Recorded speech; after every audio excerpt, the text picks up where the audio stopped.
আল্লাহ একদিন মালাকুল মউতকে জিজ্ঞেস করছে, রু আনতে যায় কখনো তোমার দিলে ব্যথা লাগছে? বলছে জীবনে 2 বার লাগছে। বলছে কখন? বলে প্লাবন চলতেছিল, প্লাবন, বন্যা। যমুনার পারের মানুষ তো বোঝেন, ঠিক না? আর বেলকুচিওয়ালারা তো আরো বেশি বোঝে, ঠিক না? যমুনাটা তো বেলকুচির কোলের ভিতরেই, ঠিক তো? ও পিছনেই যমুনা।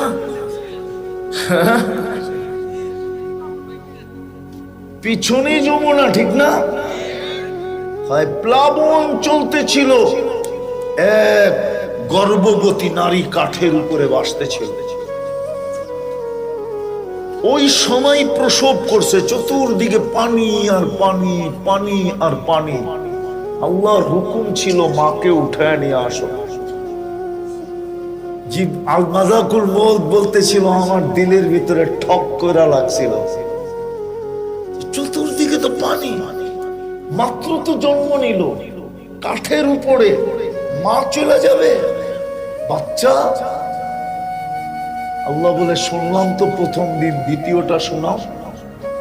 ও যখন সাদ্দাত জান্নাত বানাইছিল কমপ্লিট, কারিগররা চাবি দিয়া বলছিল চাবি, কিন্তু একটু দেখা ওকে করে দেন। বাড়ি যখন বানায় না, তো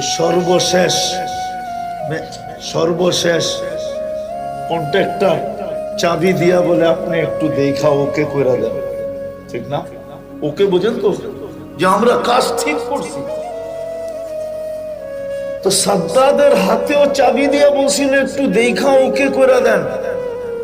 কিন্তু যখন সাদ্দাত যাইতে যাইতে যাইতে যাইতে, ডাইন হবে কি বাম হবে এটা আমি জানি না, একটা পাও যখন গেটের ভিতরে ঢুকাইতে ছিল, আল্লাহ মালাকুল মউতকে বলছে মাটি ছোঁয়ার আগে উঠে নিয়ে আসবে, ওই পাও যেন মাটি ছুঁতে না পারে।